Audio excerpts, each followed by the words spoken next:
dioses delante de mí. Permítanme empezar con una oración.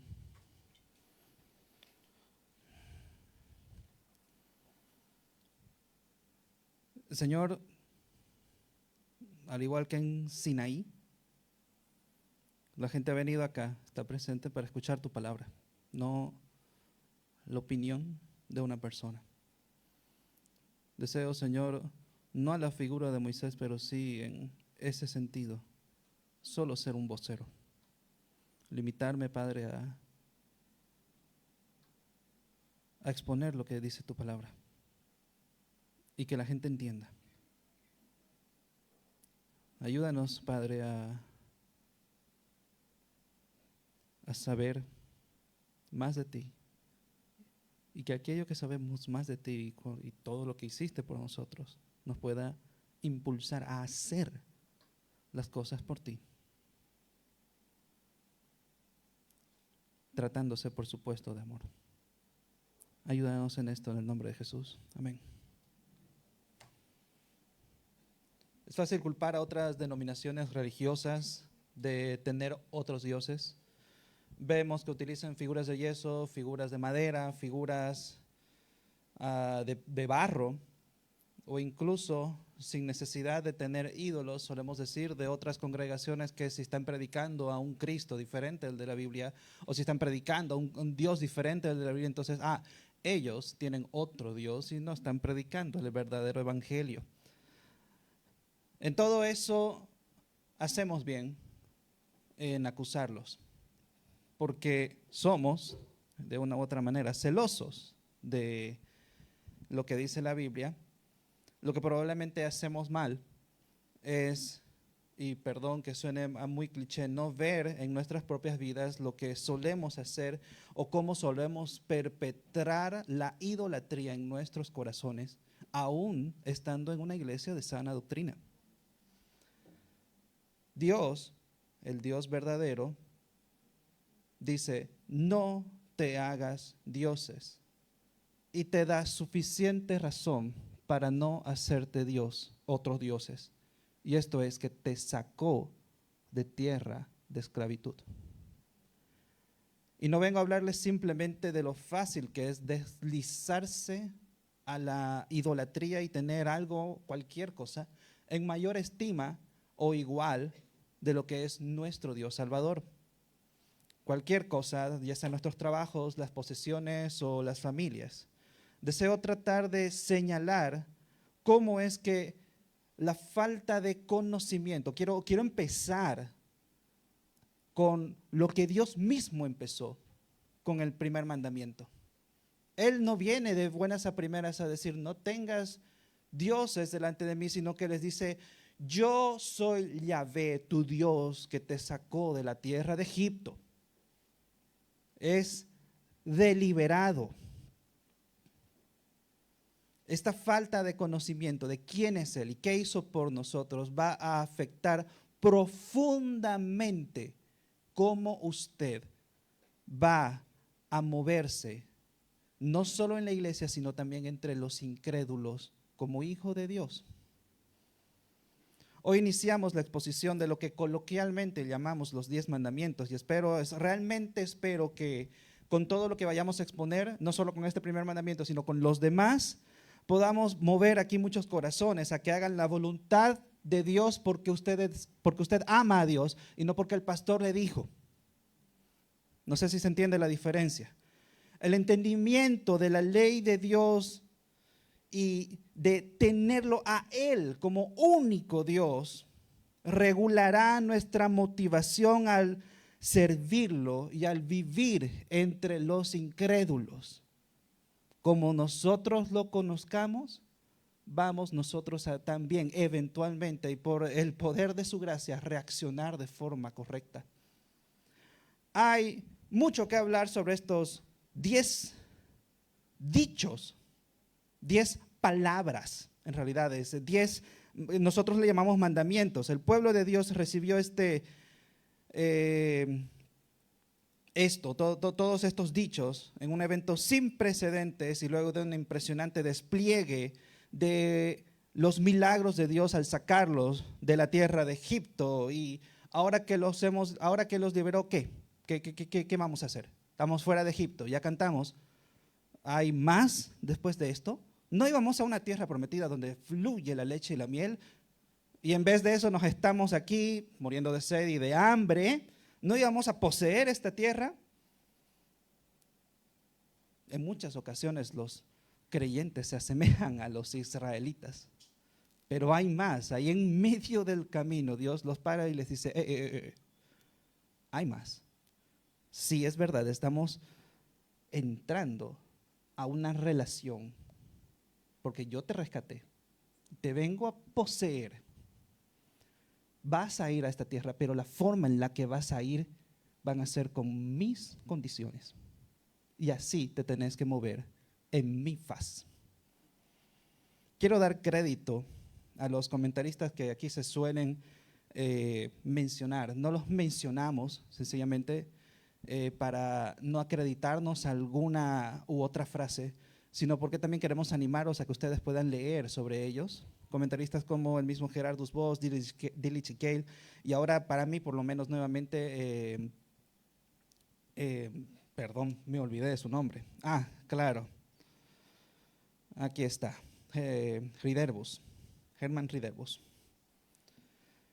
Y a esto, Dili Chiquel justamente comentan que el capítulo 19, versículo 24, la promulgación de estos 10 mandamientos, tal y como los estamos escuchando, sucedió antes de que Moisés suba por segunda vez con Aarón y luego baje con las tablas. El pueblo de Dios escuchó de la boca de Moisés, antes de que baje con las tablas, estos 10 mandamientos. Escuchó el decálogo, estas 10 palabras, primero de la boca de Moisés. Luego él subió para bajar gallardo con sus 2 tablas y probablemente portando la cara de Charlton Heston.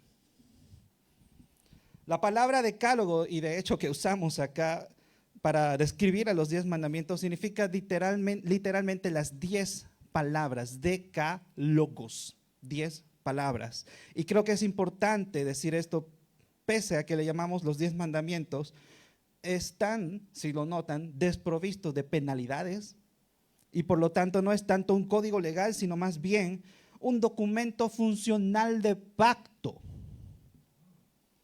Y así como lo indica Gerardus Voss, no es tampoco solamente un código ético por sí mismo que dice que descansa en el mero imperativo de Dios. No hay que ver a Dios como el ser supremo que simplemente liberó a su pueblo y que escogió de la servidumbre, y que escogió a este pueblo Israel y que lo sacó de la servidumbre. Todo esto es verdad, pero Él está haciendo algo mucho más grande que eso. Y deseo aclarar desde el principio que esta no son solamente 10 normas éticas que dice Dios que espera de nosotros. Dios nos libera, Dios nos posee para que seamos su pueblo y Él es nuestro Dios. En otras palabras, para estar en una relación con Él tenemos esto. Son sus normas. Como vimos en Éxodo 6, del 7 al 8, déjenme leérselo. Y os tomaré por mi pueblo y seré vuestro Dios, y vosotros sabréis que soy Jehová vuestro Dios, que os sacó de debajo de las tareas pesadas de Egipto. No era bonito vivir en Egipto. Y os meteré en la tierra de la cual alcé mi mano jurando que la daría a Abraham, a Isaac y a Jacob, y yo os daré por heredad, yo Jehová. Él no será un completo desconocido o un gran y adinerado benefactor que movió ciertas influencias y usó muchos recursos para liberar a este pueblo de Egipto. No se limitó solamente a eso. Él dice, yo soy Jehová tu Dios, te saqué de la tierra. No quiero ser desconocido para ti con esto. te saqué de casa de esclavitud. En otras palabras, mientras estamos en esta relación, mientras estás en mi presencia, que no se te olvide nunca que soy tu Dios, que te liberé de esclavitud, de servidumbre, de los látigos, de la miseria, y te daré en efecto la tierra que prometí a tus padres. Pero, hasta entonces, tendrás que vivir conmigo de esta manera. Y ahí despliega y lanza las 10 palabras, el decálogo, los 10 mandamientos. Efesios da un atisbo de esto. Efesios capítulo 2, también déjenme leérselo. Así que ahora ustedes, gentiles, ya no son unos desconocidos ni extranjeros, son ciudadanos con todo el pueblo santo de Dios, son miembros de la familia de Dios, no se separan. Juntos constituimos su casa, la cual está edificada sobre el fundamento de los apóstoles y los profetas, la piedra principal, que es Cristo Jesús mismo. Estamos cuidadosamente unidos a Él y vamos formando el templo santo para el Señor. Dios raya la cancha, pone límites a los israelitas.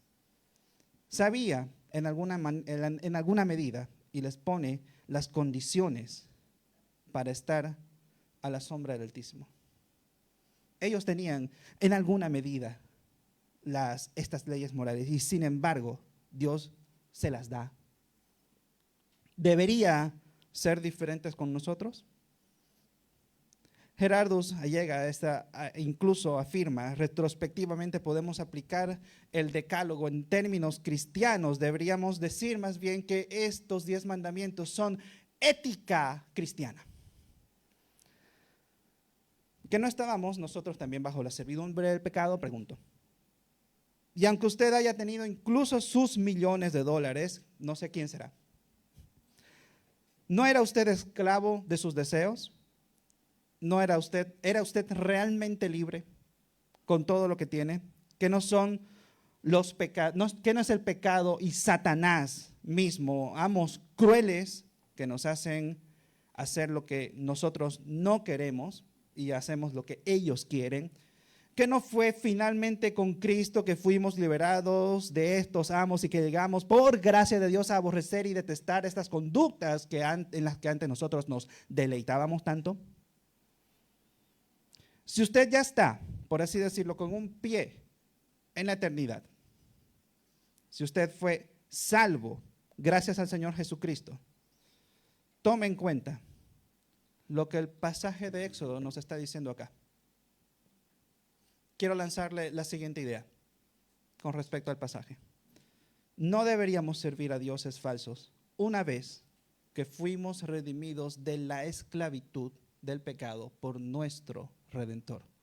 Si usted fue redimido de sus pecados y se dirige a una vida eterna con Dios, en tanto vamos a ese camino, usted no debería tener ni un otro Dios, ni uno solo. Le voy a dar 3 razones para que considere esta afirmación y que la considere muy en serio. Esto no es juego, es la palabra de Dios. La primera es porque el verdadero Dios ha hablado. Lo vemos en el versículo 1. El capítulo 19 nos da un vistazo del terror y del pavor que tenía la gente cuando estaba a los pies de Sinaí, en un monte que estaba humeando y en una nube del cual salía audiblemente, llegaba a través del viento hasta las cavidades auditivas, la voz, lo que parecía ser la voz de Dios, en truenos. Me veo tentado a preguntar, ¿piensa usted que estaría mejor convencido en los sermones si fuese Dios mismo que le estuviera hablando a usted? O viéndolo de otra manera, ¿qué es más palabra de Dios para usted? ¿La promulgación del monte Sinaí, es decir, la voz audible de Dios a través del aire? ¿O si tuviese conmigo las tablas de la ley en ese hebreo antiguo y las dijera aquí enfrente de usted en ese hebreo antiguo, tuviera más peso para usted que las esté leyendo de ahí? ¿Qué esto? ¿Que no es esto también palabra de Dios? ¿Usted tiembla como la gente temblaba en Sinaí ante esto? ¿Ve la Biblia como la palabra de Dios? ¿O es menos de lo pronunciado en Sinaí? La respuesta corta, por supuesto, es no es menos. Y no me pondré a discutir sobre la tinta y las versiones de lo que aquí está escrito. Concuerdo con el pastor Sugen Miselena que pese a que le vendría de maravilla a todos que aprendan idiomas bíblicos acá, de verdad que les vendría muy bien.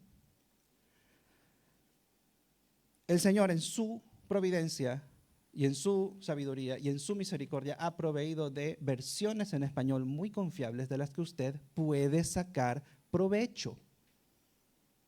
No hay nada de malo en la Reina Valera 1960, en la nueva versión, incluso en la nueva versión internacional, en la nueva traducción viviente, en la Reina Valera actualizada, en la Biblia de las Américas. Tiene para escoger, pero léala. Curiosamente, la palabra que nosotros traducimos aquí como mandamiento en la mayoría de las versiones, independiente de la que está en español, es dabar en hebreo, es palabra.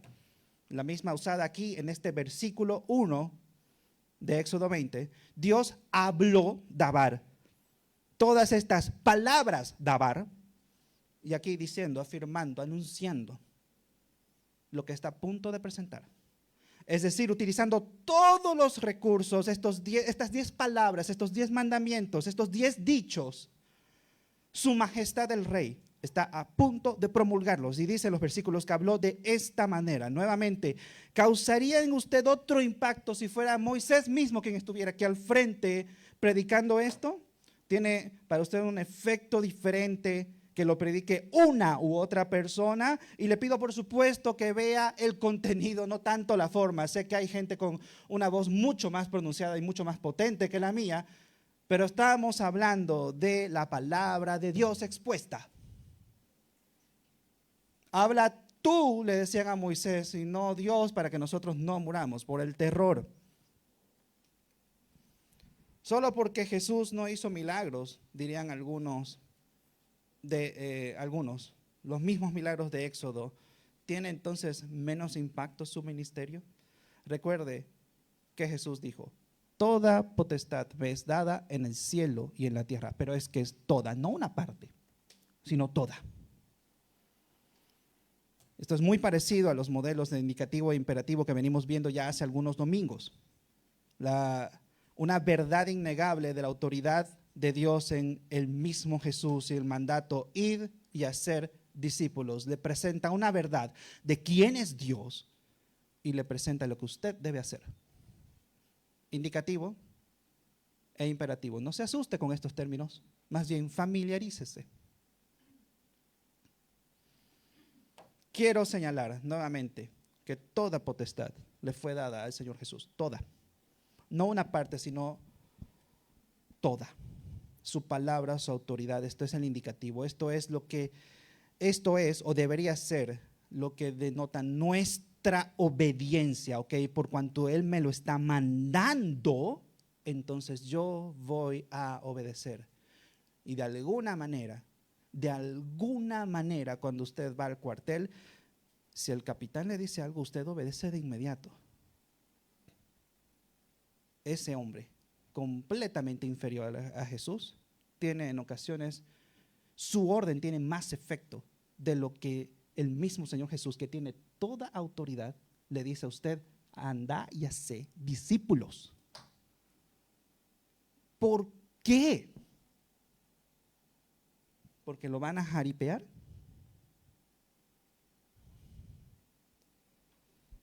Id y haced discípulos. Y para esto es nuestro objeto de estudio, el preámbulo de los 10 mandamientos. Punto número 2.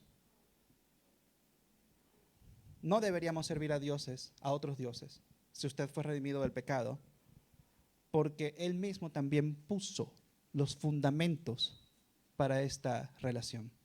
Él no solo habló, el rey habló. ¿Y qué fue lo que habló? Aquí empieza.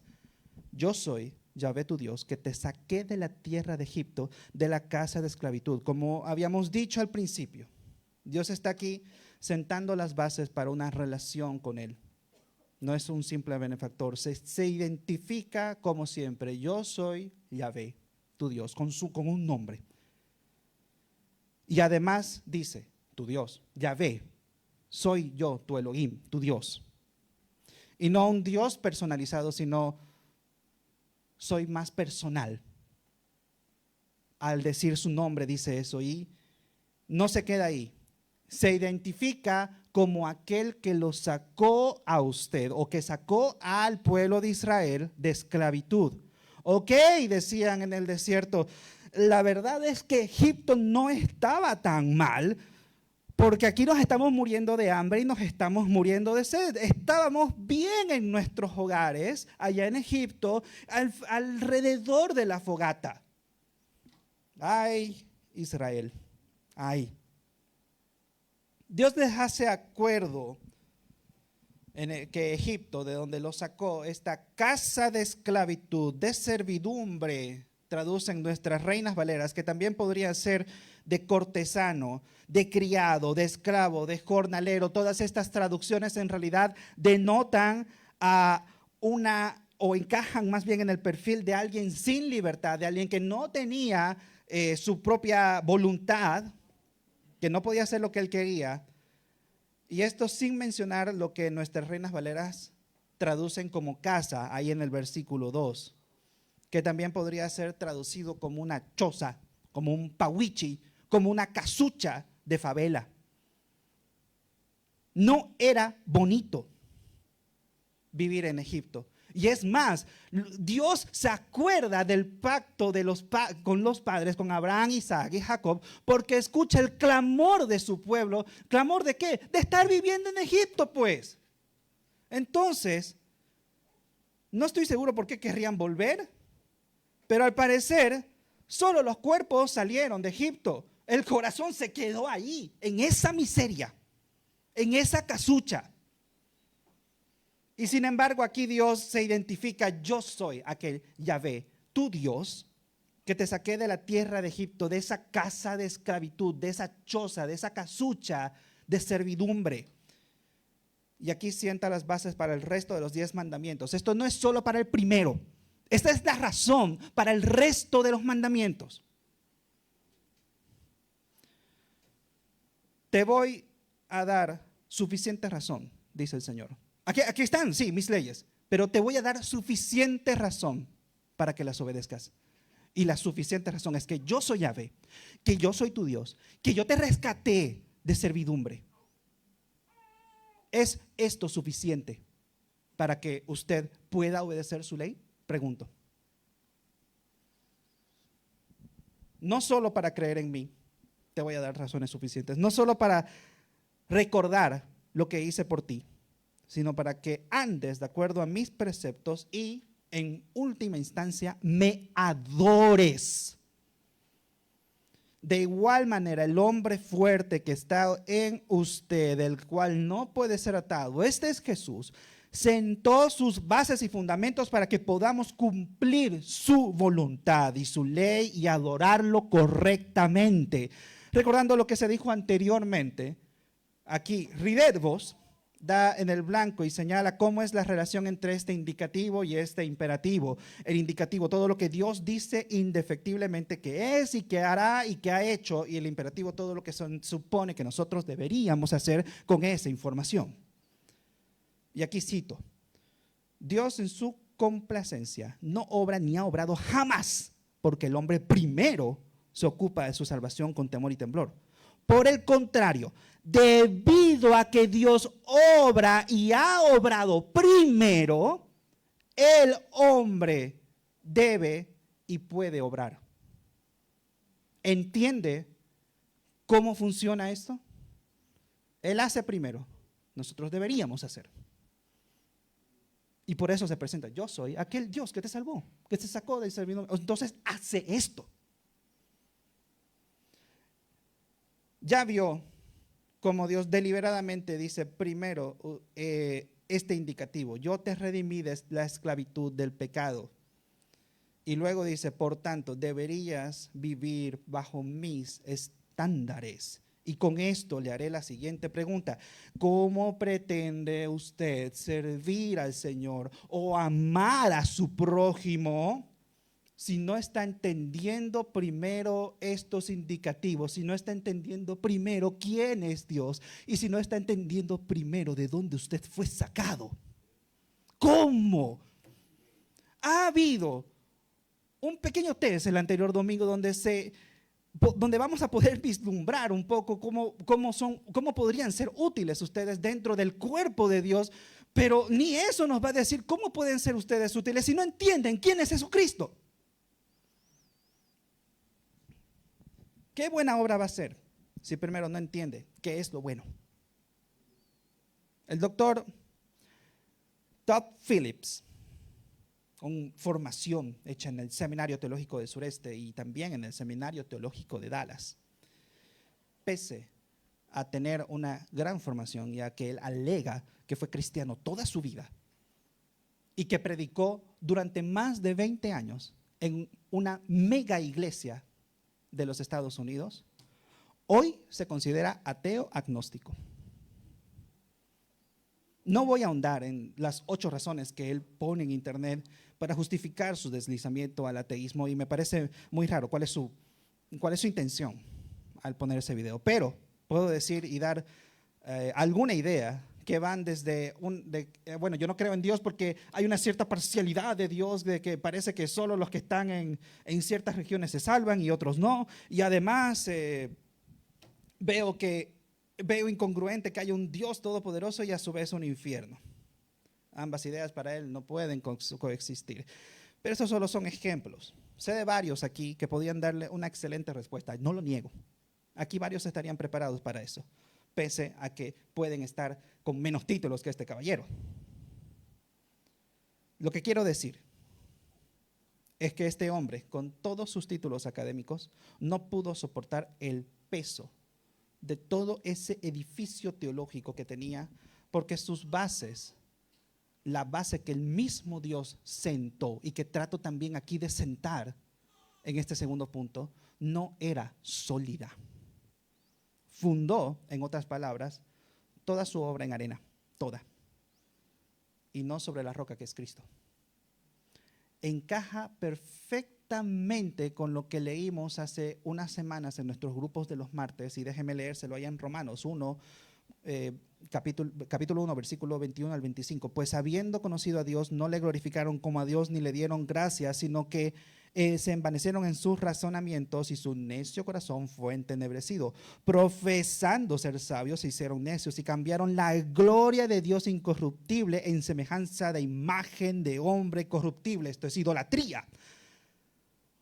De aves, de cuadrúpedos y de reptiles, por lo cual también Dios los entregó a la inmundicia, a las concupiscencias de sus corazones, de modo que deshonraron entre sí sus propios cuerpos, ya que cambiaron la verdad de Dios, eso que estamos tratando de transmitir acá. Ellos cambiaron la verdad de Dios por la mentira, honrando y dando culto a las criaturas antes que al Creador, el cual es bendito por los siglos. Amén. Este doctor en teología no tenía la relación con Dios que el mismo Dios está sentando aquí en Sinaí. Nunca hubo un comienzo con este caballero, solo estudio, solo gnosis. ¿Se imaginan que alguno de sus predicadores aquí esté durante 20 años predicando para al final decirle, ¿saben qué? Creo que esto de Dios no es lo mío? Dios nos libre. O sin ser tan exhaustivos, sin ir a los predicadores necesariamente. ¿Cuántos aquí en las bancas podrían estar como este caballero? ¿Cuántos? Hermano George, entonces me está diciendo que todo lo que yo sabía de teología y todo lo que sé sobre Dios y sobre Jesucristo es arena. Negativo. No estoy diciendo eso. Lo que estoy diciendo es que todo lo que respecta a la fe debe tener un comienzo, un indicativo. Debe su fe estar basada y puesta en el mismo Dios, tal y como lo vemos en ese versículo. Dios, yo soy Jehová tu Dios que te saqué de la tierra de Egipto, de la casa de esclavitud. En su caso, del pecado, usted parte de lo que Dios dice. ¿Me entiende? Se imagina, solo se lo voy a lanzar. ¿Se ha imaginado alguna vez usted volviendo otra vez a su vida anterior? ¿Cómo sería volver a la tierra de servidumbre? O eso era por lo menos lo que los israelitas querían. Y de ahí es donde dice Dios, este pueblo de labios me honra, pero su corazón está, ¿qué?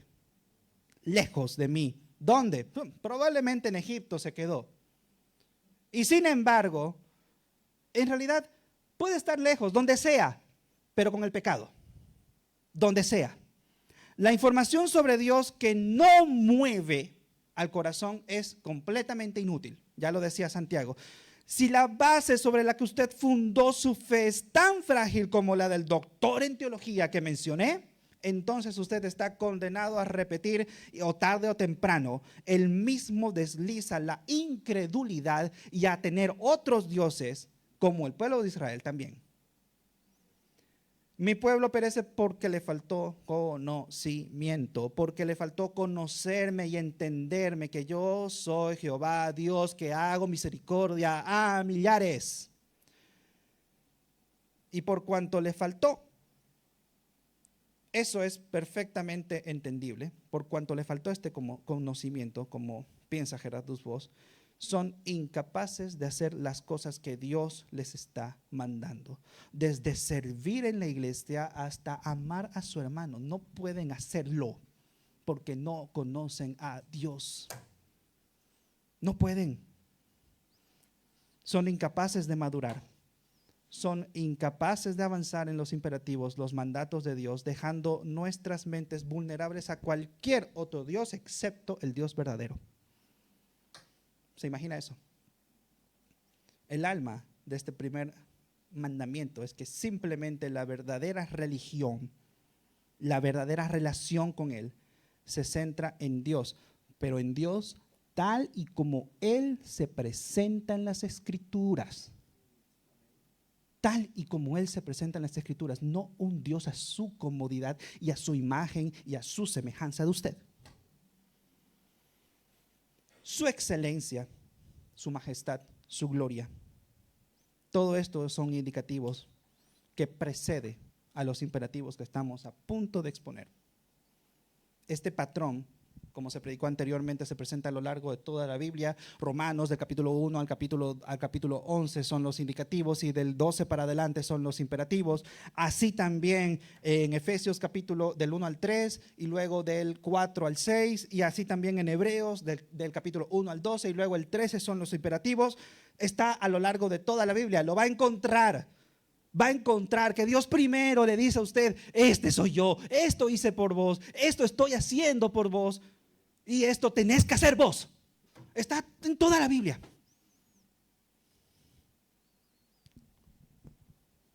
Es la verdad de Dios que mueve la conciencia a obedecer y a vivir por Él. Aquí se sentó la base. Yo soy tu Señor, tu Dios, que te liberé de la esclavitud. Por tanto, sin más preámbulo, vamos a este primer mandamiento. Es decir, naturalmente, esto es lo que Él quiso decir. Esta es mi causa suficiente. Yo soy este Dios que te liberó. Ahora, esto es lo que te digo. Punto número 3. Porque Él espera que sus órdenes sean cumplidas. Él lo espera. Es de esperar.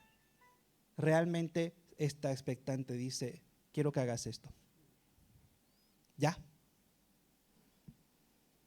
Para esta parte, solo diré, antes de entrarme en el versículo 3, que es impresionante, este primer mandamiento de verdad que me fascina.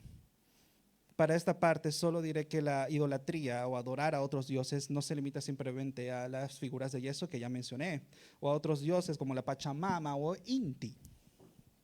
La dimensión es mucho más profunda que eso. El tener otros dioses ocurre cuando cualquier atributo de Dios, cualquiera, es despojado de su gloria y es reemplazado por un Dios a medida de usted. Ese es el alma de la idolatría, a nuestra comodidad, o como diría la Biblia, a nuestra imagen y semejanza. Se dijo anteriormente, según lo que entendemos dentro de la teología reformada, este sería el primero de los 10 dichos o mandamientos. No tendrás otros dioses delante de mí. Los judíos tienen al versículo 2 como el primer mandamiento y luego el segundo mandamiento vendría a ser este de acá. Los católicos tienen juntos este primer y segundo mandamiento y dividen el último. No codiciarás la casa de tu prójimo y tampoco el 10º, no codiciarás a la mujer. Y sin embargo, dentro de la tradición reformada, y vemos en realidad, no voy a echarle todo a la tradición reformada, sino que es evidente que este vendría a ser el primer mandamiento y lo que hemos visto, esto de yo soy Jehová tu Dios, es realmente la base para todo lo demás. Este es el primer mandamiento.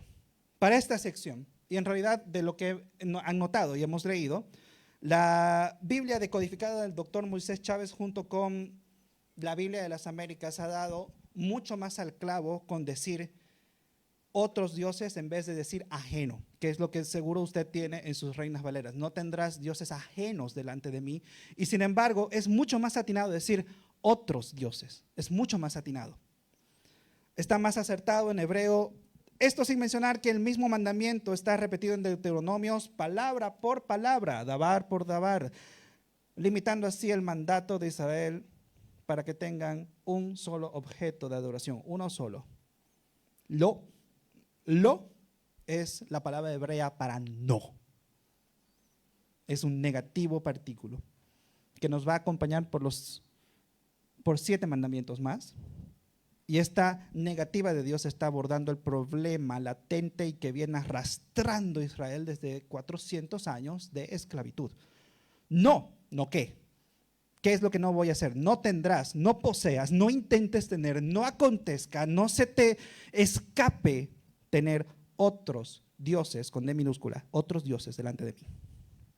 No piense aquí que Yahvé está dando una especie de cabida para que existen otros dioses, tal y como muchos sospechan. No se trata de que Dios está presuponiendo que hay unos dioses menores, no, esos no los tengas delante mío, no. Lo que Él está diciendo es que no existe, no hay otro como yo.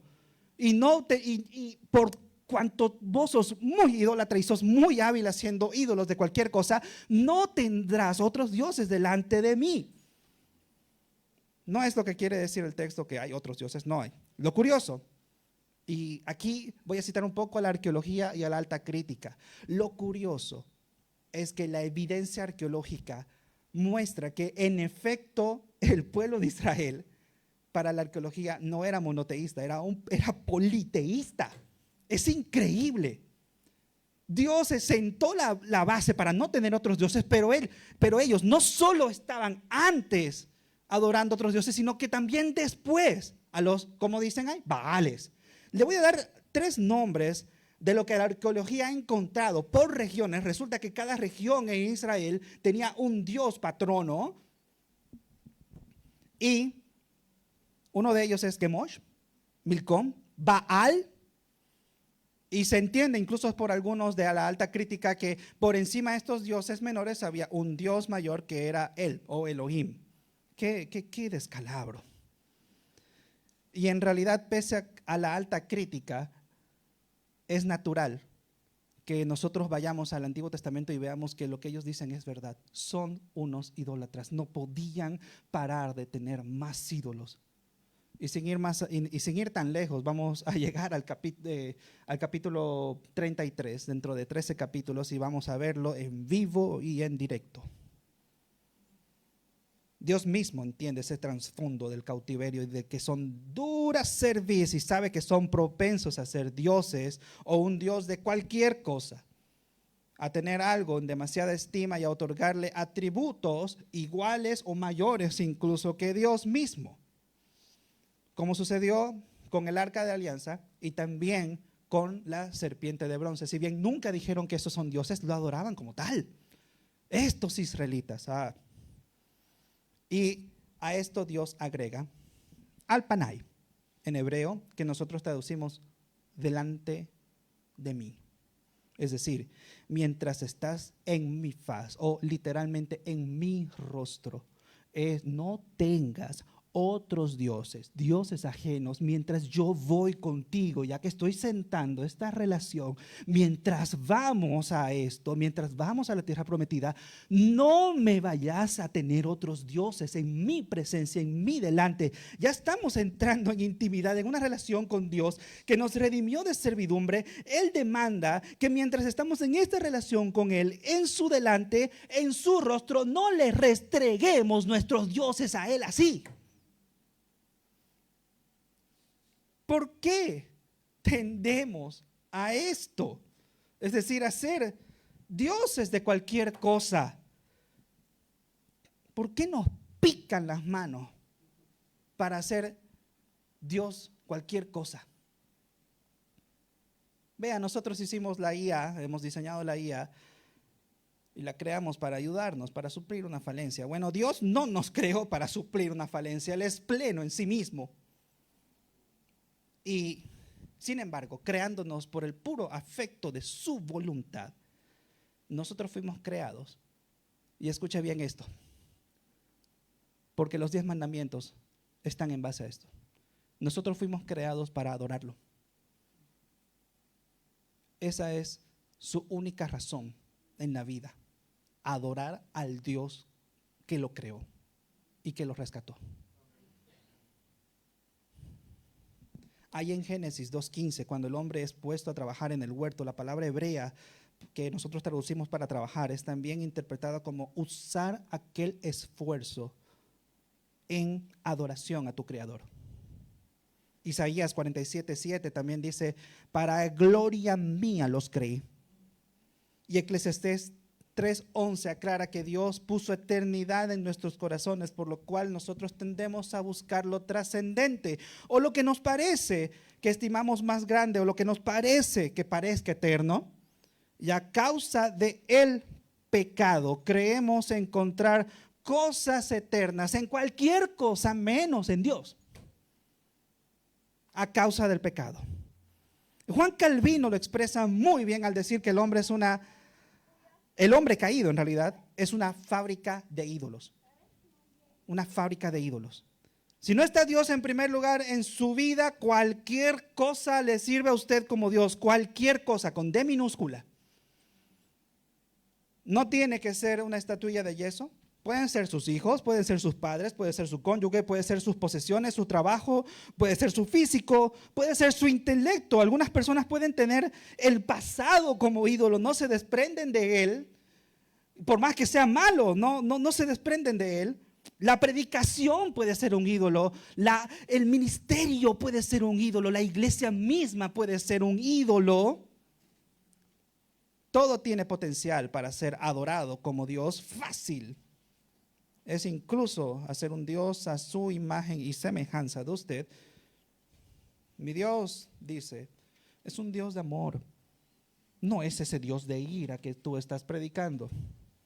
Por supuesto, este es el mismo movimiento que hacen algunos politeístas que tienen un Dios de la guerra, tienen un Dios de la cosecha, tienen un Dios de la paz, tienen un Dios de la luna. Y por supuesto algunas personas, como no les gusta la idea de un Dios que es ira, tienen solo un Dios que es amor. Y sin embargo en las escrituras vemos que Dios en efecto es amoroso y muy paciente, pero también es justo. Eso es en esencia la idolatría.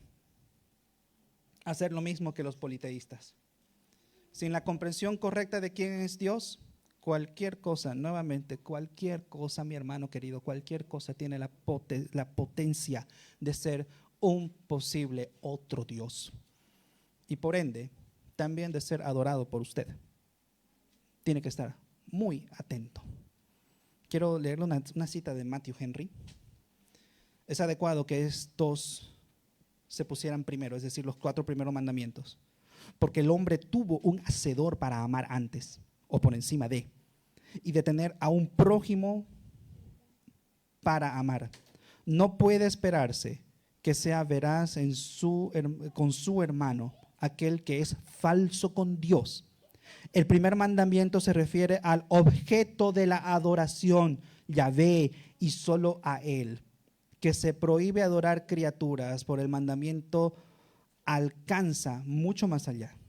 Aquí se prohíbe amar, desear, deleitarse o esperar algo muy bueno de cualquier complacencia pecaminosa. Este mandamiento es transgredido por todo lo que no es amor, gratitud y reverencia en adoración perfecta a Dios. Ya dijimos que Dios aborda estas 10 palabras, frases, dichos, mandamientos. Con esto está abordando pecados vigentes de Israel. Esto quiere decir que si es vigente, usted va a tener la tendencia a sustituir a Dios por otra cosa. Yo no estoy diciendo que usted va a ser tentado a hacer ídolos. Yo no estoy diciendo que usted va a tentarse, la palabra tentarse, a tener otros dioses. Yo estoy diciendo que usted se va a deslizar, que va a tender a veces sin darse cuenta, a tener otros dioses. Va a deslizarse, va a hablar, a pensar como Eva momentos antes de la caída. Solamente creo y me parece que puedo encontrar plenitud en esta otra cosa que claramente no es Dios. Eso fue lo que pensó Eva. Por supuesto, no lo diría con las mismas palabras, pero sus acciones hablan por usted. Hay que darle cierto crédito a Aarón, y lo vamos a ver nuevamente más adelante. Cuando le dan a él el oro, él lo pone en fundición y dice, ¡puf! Salió el becerro de oro. En efecto, tal vez no sabía lo que él decía, pero en efecto salió el becerro de oro. ¡Pum! Salió del corazón. De ahí fue donde salió. No había otro lugar más de donde salga aquel ídolo, otro Dios. Encarecido hermano querido del alma, la razón de toda prédica, de todo mensaje, de toda sesión de estudio, la razón por la que nosotros insistimos en que usted acuda a los martes de estudio, en que se inscriba a Equipando Siervos Internacional, en que se pueda inscribir a Moclan. La razón por la que usted fue salvado es para informarle más sobre estos indicativos de Dios, y que a raíz de estos indicativos, entonces sus imperativos, todo lo que usted haga, se mueva dentro de usted para adorar a Dios con su vida. La adoración nuevamente es el final de todo esto. Como vimos en el segundo punto, lo ético y lo moral se desprenden de lo que Dios es e hizo y sigue haciendo. Nuestra moral es su andar. Todo lo que usted hace tiene su base redentora y está inspirada en la fe. Y yo le pregunto, ¿usted ama a Dios por sobre todas las cosas? Es una pregunta muy sencilla. ¿Ama a Dios por sobre todas las cosas? Entonces no tenga otros dioses delante de él. No se los restriegue en su cara. No adore nada más que a la creación, que al Creador. No adore a la creación. No tome su nombre en vano. Venga al culto dominical, no falte. Honre a su padre y a su madre. No se enoje con su hermano, sino más bien perdone. No sea infiel a su cónyuge. No robe, sino trabaje.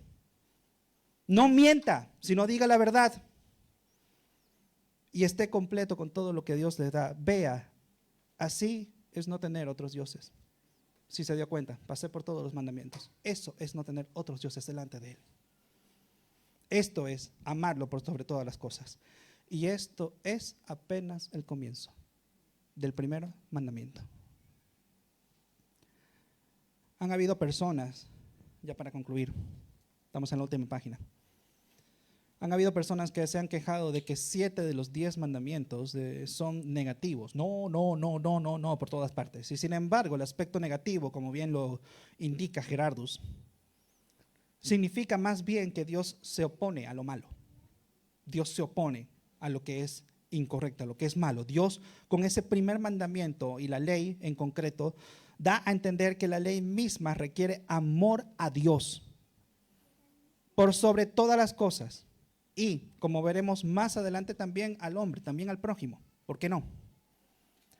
Nuestro amor hacia Él, o mejor dicho, el amor, es la fuerza más positiva. Pese a que la gente dice, ay, qué negativos los 10 mandamientos. No, esto se trata de amor. Ya sea de amor a Él o amor al prójimo. Este reclamo, no tendrás dioses ajenos delante de mí, viene primero.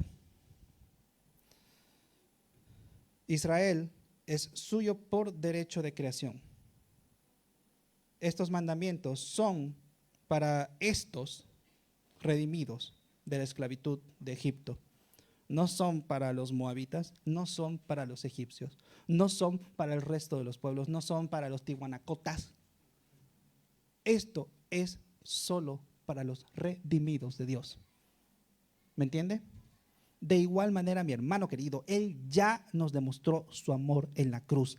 Nos redimió de la esclavitud del pecado. Por derecho nosotros le pertenecemos. Por precio fuisteis comprados. Su ley nos sigue indicando la relación que debemos tener con Él y con los demás. Y todavía hoy nos parece estar escuchando alguna especie de eco ahí en Lucas 9:23, se los voy a leer, y decía a todos, si alguno quiere venir en pos de mí, niéguese a sí mismo, tome su cruz, no solo esa vez, sino cada día, y sígame.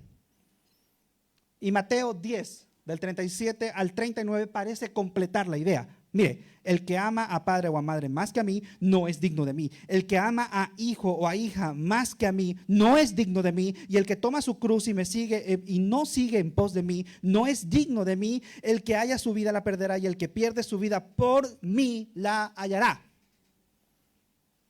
Juan Calvino atinadamente comenta que el propósito de este primer mandamiento es que él quiere ser preeminente entre su pueblo. Él ejerce completa autoridad sobre él. Y es por eso que nos ordena alejar de nosotros toda impiedad y superstición que disminuya o oscurezca en alguna medida la gloria y dignidad de Dios. Si usted conoce a Dios por medio de Jesucristo, voy a darlo por sentado. Si usted conoce a Dios por medio de Jesucristo y además Él lo conoce a usted, es decir, que usted ha nacido de nuevo, y por el poder creador de Dios, usted es una nueva criatura que entendió los indicativos de Dios, que entendió quién es Él, que entendió qué hizo por usted, de dónde lo sacó y a dónde lo está llevando. Lo más lógico, dice Romanos capítulo 12, versículos 1 y 2, lo más lógico es que usted se entregue como sacrificio vivo a Él. Dice, vuestro culto racional, lo más prudente, lo más sano, lo más inteligente, lo más sensato, es que usted se entregue como sacrificio vivo al único Dios. Eso es lo que Él merece, no ídolos, a Yahvé, que lo rescató de servidumbre del pecado, a Cristo, que lo está dirigiendo a la tierra eterna donde fluye leche y miel, y a ese Dios ofrézcase usted mismo como sacrificio vivo y que se queme todo lo que es usted, todo. Él merece esta entrega completa de nosotros como sacrificio vivo y no otros dioses. Esto es vuestro culto racional. ¿Cómo? Preguntarán. ¿Cómo me entrego? Vea el versículo 2 de ese mismo capítulo. No confórmese a este siglo, a los pensamientos de este mundo, sino transfórmese por medio de la renovación de su entendimiento, es decir, de los indicativos que ya se expusieron. sobre Jesucristo, sobre esta roca firme, ahondando cada vez más en sus indicativos y en el conocimiento, como dice en el versículo 2, que Él es el Dios que nos sacó a nosotros de la tierra de esclavitud, del pecado y de esa choza de servidumbre. Así, teniéndolo a Él como único y verdadero Dios, aquel irreemplazable que ocupa el primer lugar en nuestras vidas. Por encima de Él no debe haber nada. Y todo lo que pueda reemplazar ese primer lugar en nuestras vidas de Dios es un ídolo, es otro Dios. No discuta. Por tanto, querido creyente, recuerde, si usted fue sacado de tierra de servidumbre del pecado por la sangre de Cristo, no debería tener otros dioses en su vida más que Él. Esa es la manera en la que Él estableció y rayó la cancha para tener esta relación con Él. Preguntas de aplicación. ¿Tiene usted como Dios primero en su vida? ¿Cuán importante es usted tenerlo a Dios coram Deo, es decir, al lado de usted? ¿Se ha negado usted mismo? ¿Busca solo la gloria de Él?